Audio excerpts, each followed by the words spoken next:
Go. Yep. Yep. Okay, good evening everyone. My name's Stephen.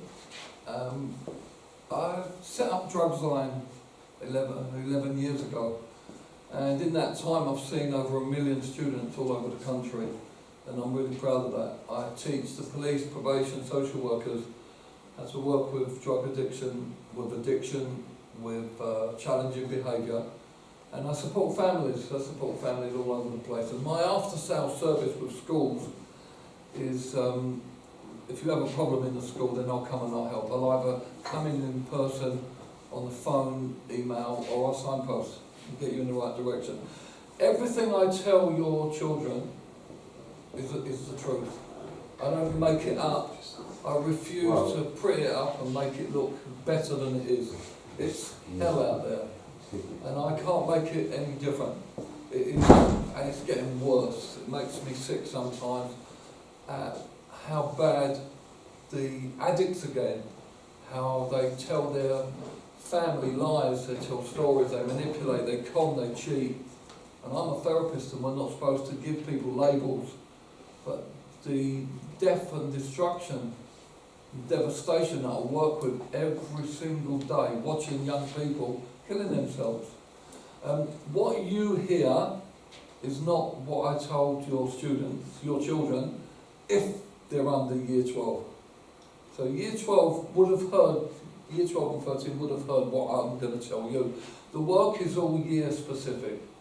With year 6 and 7 I talk about sweets and television, gaming, gambling, and I mention drugs here and there, but it's about addiction. What can you be addicted to and how it affects you.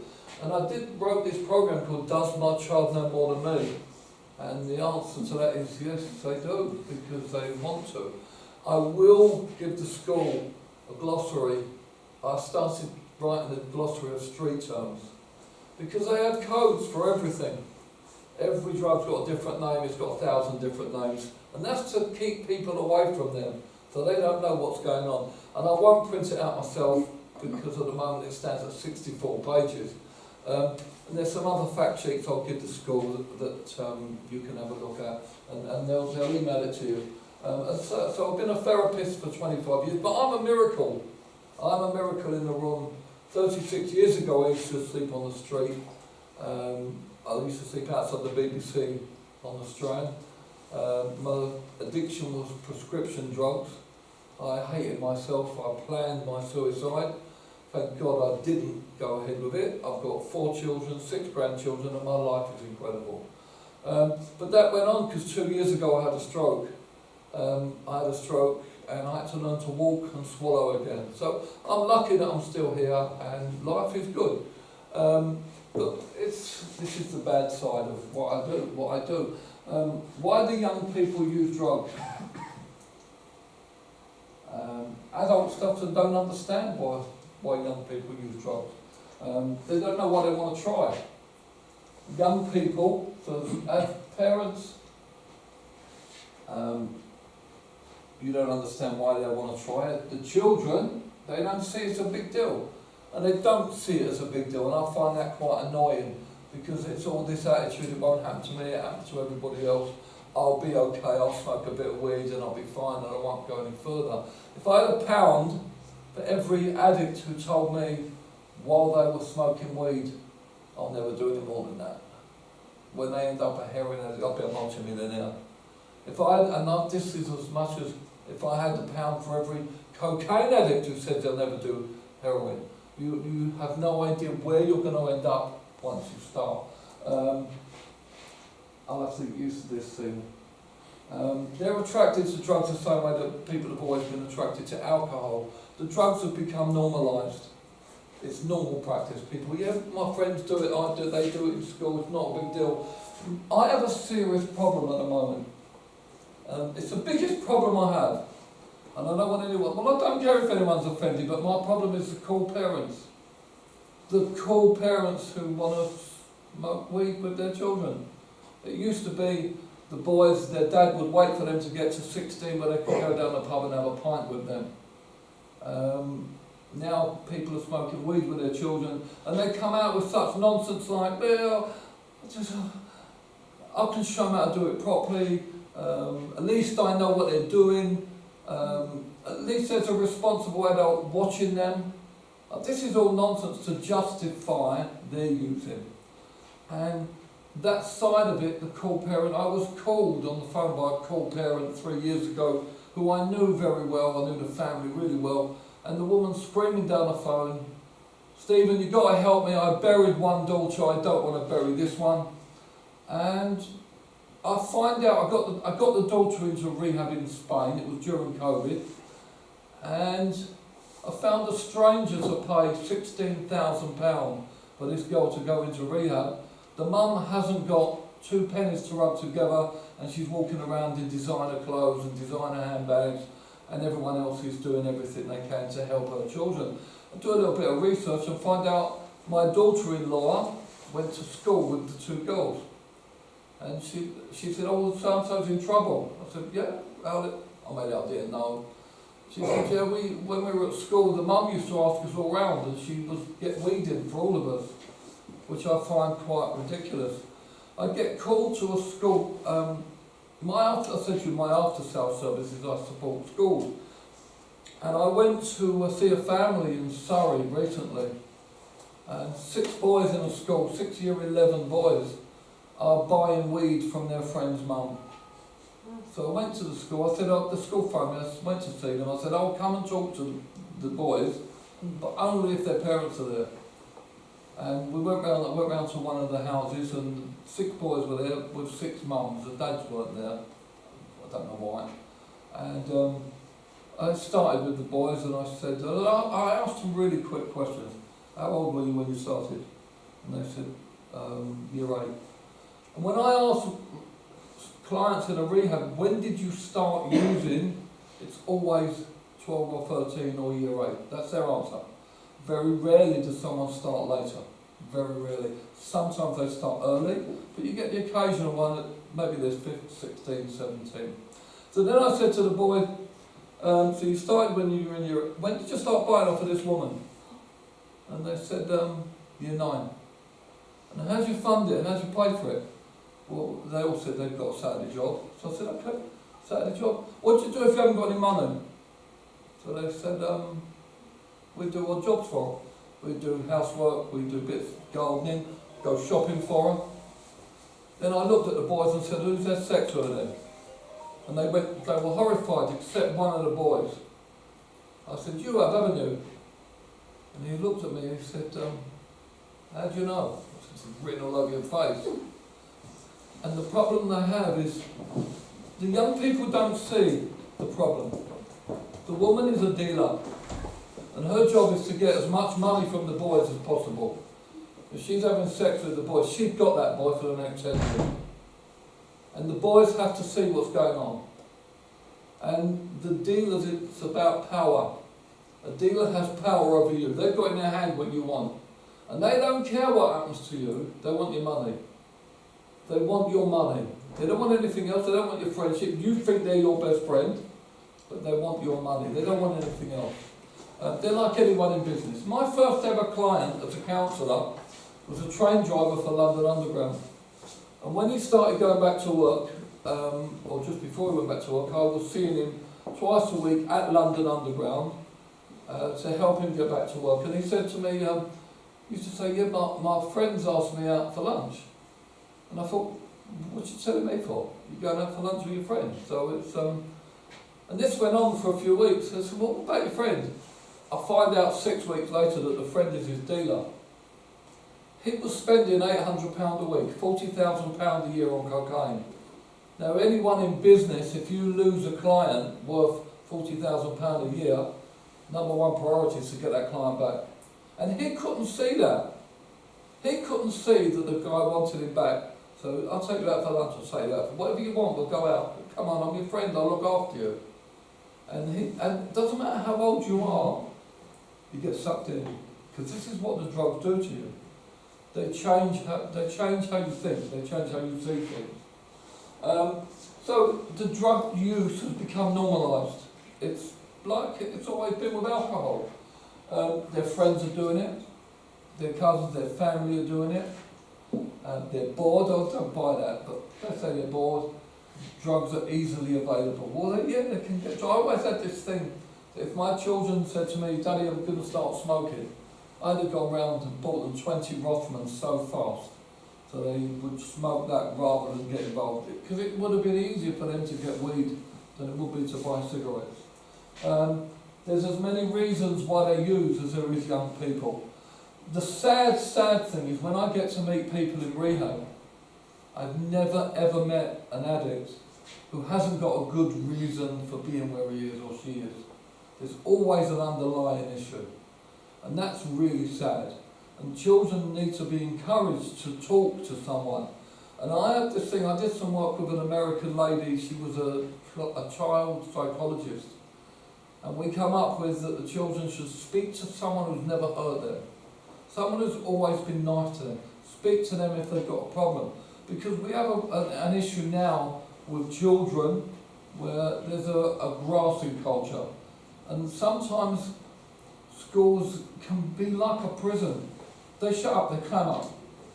We were in a school 6 months ago in South London and the head teacher said I can share the story. But I was with year 11 all day. And when we got into the school in the morning, 2 of the girls looked a little bit worse for wear. And I said to my colleague Millie, keep an eye on those 2, they don't look right. That was at 9 o'clock. At 9:30, both the girls collapsed. In the same time, 4 year 10 girls collapsed. Police, paramedics were in the school, and the 6 girls were taken away by ambulance.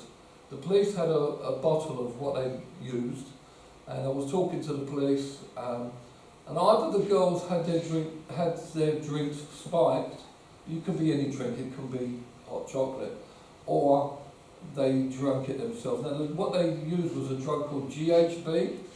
GHB makes you feel like you're drunk and it enhances sex.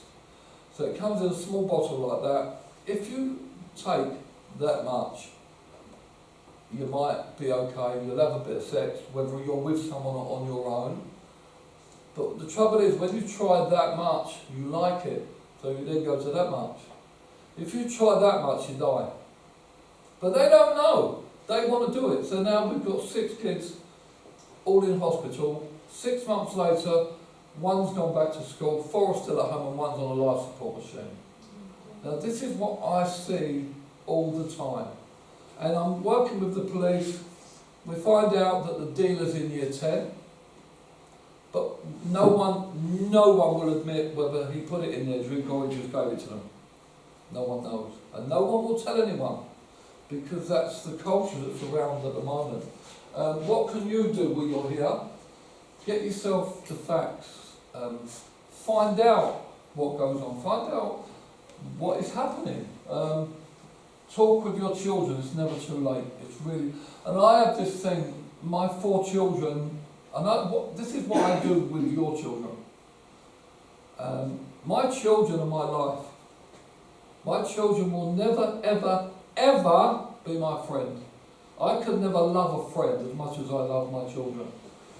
So I get the children, and I tell them that when my youngest son is 19, he's at Plymouth University, and I just spent the weekend with him.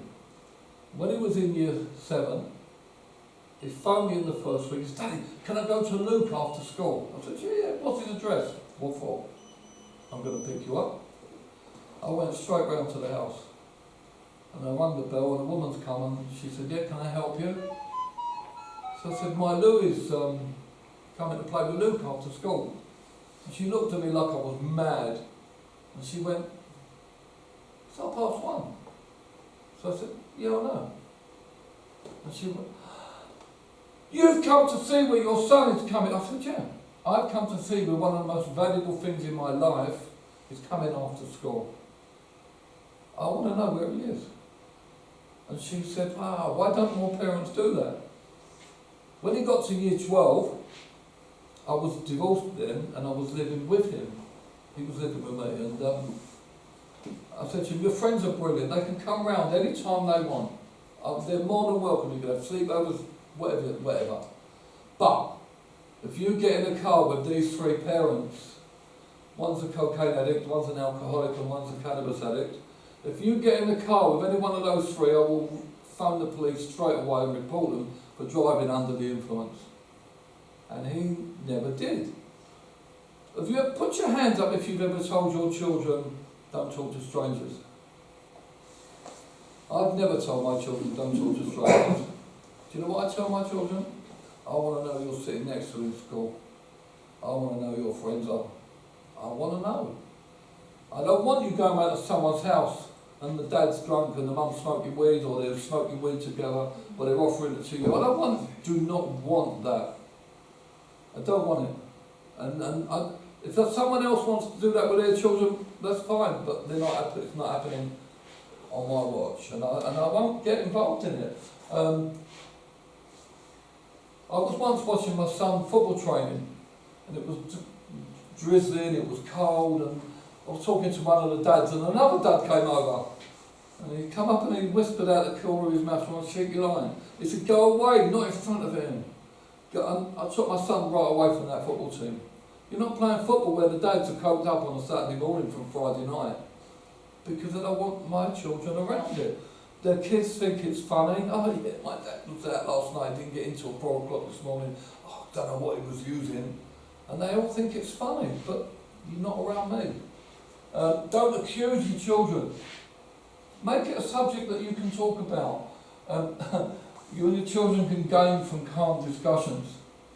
I don't think I'd have a calm discussion if I thought my children were doing drugs. I will share a story with you. I don't know, what's the chances of this? I get sent a video, TikTok, Snapchat, or Snapgram, I don't know what they call it, but I get a video from a friend in New York, and she sent it to me because it was a video of a park near where I live. There was a group of 16-year-olds doing drugs and dancing like idiots around the park, having their own little rave. There was cannabis, ketamine, alcohol, NOS, laughing gas, and they're all off their heads, except my daughter, who was dancing in the group. My daughter was in the video. So I phoned my ex-wife up and said, meet me at a cafe with Ellie, I want to talk to you. I phoned my friend who's a copper, and I said, I've got the video, I emailed it to him, I sent it to him, and he said, "Oh, that's CCTV material." I said, "Well, you're not having it, I want it first." And I got my daughter and my ex-wife, and I said, "Okay, just watch this." And she watched it, and then she said, "I wasn't using." I said, "I know you weren't using. What I want to know is, why do you mix with people who use drugs?" And she said, "Well, they're my friends. They've been my friends since primary school." So I said, "Well, you've got two choices. Number one, you dump your friends right now. Number two, the video goes to the police." And she dumped them, and that was 5 years ago. 3 of them have been in rehab that I've worked in, and not for me getting them in. 3 of them, and they're in for ketamine. And ketamine, I'll talk to you a little bit about that as we go on. But if your children are involved, you have to find a way to talk about it without accusing them. But you have to have the facts. You have to know what you're talking about. You make it a topic you can discuss. Find out, learn about it. It's not a difficult, but it is hard. Does that make sense?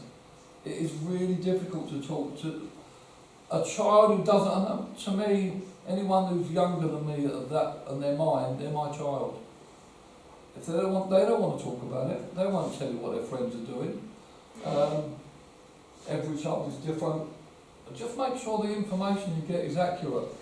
No one else will tell you what I tell you about where people go with addiction. No one else will tell you some of the things that you'll hear tonight. In the past year, I've been supporting a 13-year-old boy who smoked weed and he deals in Class A drugs. And he deals in Class A drugs because that earns him more money to buy more weed. If he said to me, "Oh, my dad left home and there's no food in the house, and my brother and my sister, we haven't got any clothes," I said, "Yeah, no, what, fair play." But that's not why he does it. A 16-year-old female prostitute who's been a prostitute since she was 13 years old. And she has 3 dealers. One dealer should do anything he asks her to do on him and anyone else he tells her to do it with. And she has 2 other dealers who sell her drugs cheaply to sell in school. She doesn't buy drugs for herself. She doesn't have to, she just does sexual favours. And girls doing her GCSEs, and it's heartbreaking to listen to this girl. And she comes from a family in Stockbroker Belt. We're not talking about inner city children, we're talking about children. It doesn't matter what colour, what religion, doesn't matter whether you're tall or short, fat or thin, posh or not posh, it doesn't matter where you come from. If you're going to get involved in it, you're going to get involved in it. She uses Xanax. Xanax is illegal under 18. No GP will prescribe it because you become addicted to it. It's highly addictive. The first time you take Xanax, you might sleep for 12 hours. You become addicted to it in your sleep. What would happen in the past, children would go out, they go to a rave, they're high as a kite. When they come back, they drink a bottle of vodka and they go to sleep. When they wake up in the morning, oh, they're drunk, and you go berserk. Now they take a Xanax when they come back, no one's any the wiser. Working with a 15-year-old girl, the same drugs, alcohol, ketamine and Xanax, and a 16-year-old girl, same drugs, Xanax and K-pins. Has anyone heard of K-pins? Right, K-pins is a step up from Xanax. The real name is clonazepam. That'll put you to sleep for 16 hours the first time you do it, and again you become addicted in your sleep. Again, clonazepam, GPs won't prescribe it because it's so addictive. It's a step up. When the Xanax doesn't work, you move up to K-pins and that helps them. I'm working with a 37-year-old crack and heroin addict who robs from his 88-year-old father, and he robs from his father on a daily basis to feed his own habit. A 44-year-old crack and heroin addict and alcoholic. London cab drivers, yeah? London cab drivers, is there any cab drivers in here? Any black cab drivers?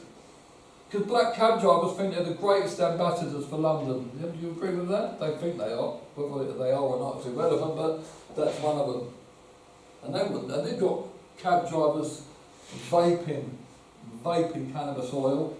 This one, I remember I said to him, if I find you've been in your cab, if you've been in your cab, I will report you to the carriage office. So what he did, he moved a prostitute in with him, and they both went out. He went out for an hour in the cab, she went out for an hour and did what she did, and they come back and have a little party. Then they do it again a few hours later. That all started. Now this particular young man, I knew him as a little boy, and he made his mind up. I'm going to smoke weed, I'm going to have a drink, and I'm going to go to university, I'm going to become a teacher, I'm going to buy a house, meet a girl, and I'll stop using. I'll stop when I'm 22. His name was Daniel. Daniel always said to me, don't worry, I'll be alright, when I'm 22, I'll stop. What he didn't bank on at 21, his dad dropped dead. And that slaughtered him. And that put him onto a right downer. So the only thing he knew was, oh, I'll drink more and I'll take a bit more weed. Or maybe I'll do some other drugs. This is common. Couldn't handle it. Then his mum was diagnosed with cancer a couple of years later. Got even worse. Then all of a sudden, from nowhere, his 32-year-old brother died. Now he's got no one in the world. But yes, drug use escalated to ridiculous proportions. He finally stopped at 46, not 22. So another 24 years of using.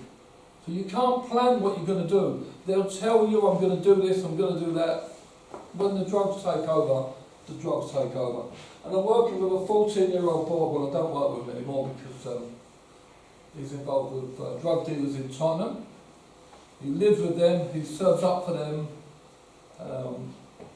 His life is around drug dealers because he owed them money. If drugs don't kill him, someone will.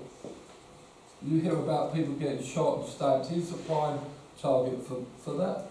So what's going to happen? Your children, especially the older ones, have got risks and big decisions to make now. Am I going to go to college? Am I going to go to uni? I'm going to get an apprenticeship? I'm going to work? If I go to uni, should I take a gap year? When will I take a gap year? Where do I want to travel to?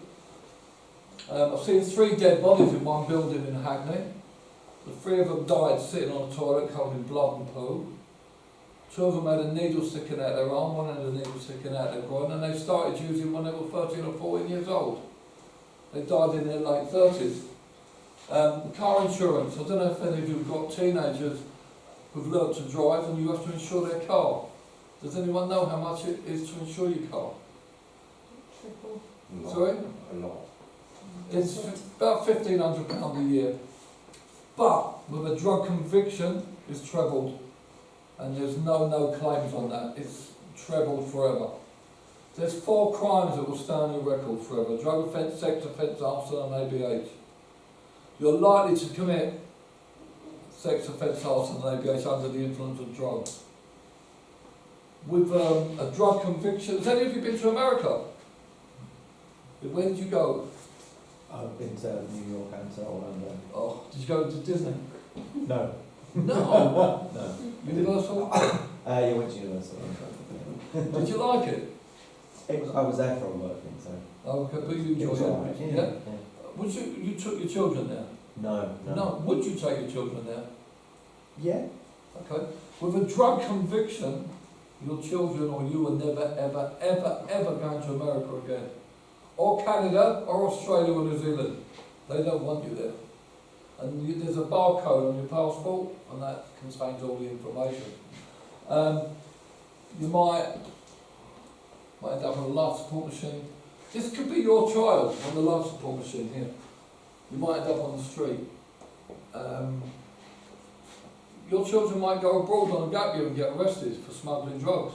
If you've got a daughter, the daughter might fall in love with a South American boy, like 2 girls. Do you remember the girls Scottish girls in the news a few years ago? Their boyfriends, oh darling, you're going from Peru to Chile, or Chile to Peru. Well, you take a parcel to my friend, they'll meet you at the airport. Yeah, you love us, you wouldn't hurt us. They go through customs, they get arrested for smuggling cocaine, 25 years in prison. They don't muck about in South America, it's not 25 years in jail. If you're a good girl, we'll let you out in 12 and a half years. You do 25 years. And the British government can't guarantee you won't get fed, well, can't guarantee your parents will visit you, and can't guarantee you won't get beaten up, bullied, raped or killed. You're on your own. But the British government can give you a bottle of water. So that's really lovely and nice knowing I'm going to go and sit in my cell, I've got my bottle of water under my arm and I'll be back in a bit. 25 years I'm coming back with my bottle of water under my arm. But it's about making the right choices or the wrong decisions. Young people are sucked into behaviours that will get them into trouble when they're using drugs. It changes how they think. Totally changes how they think. They make the wrong decisions. When you're high on drugs and someone offers you another one, oh, I fancy that, I'll try that. And it's so easy to get them involved. Addiction is about behaviour. Your child might be nice and loving and caring and kind. That will change. Your children, they lie to us. They manipulate us. They tell us, Mummy said I can do this. And you say, yeah, okay, go on, I don't mind. Then she'll go back to say, yeah, Daddy said it's all right. So they go out, they get what they want. Mummy, can you give me £20 to go out? Yeah, of course, yeah. Daddy, Mummy hasn't got any money, can I have £50 to go out? Yeah, of course you can, yeah. And when we don't know, the children are running rings around us because we don't know what they're doing. So we need to be aware of what they're doing. Their behaviour totally goes. I call alcohol the legal killer. Do you know you can die from drinking? Did you know that? Yeah. Did you know you can die from stopping drinking? Yeah.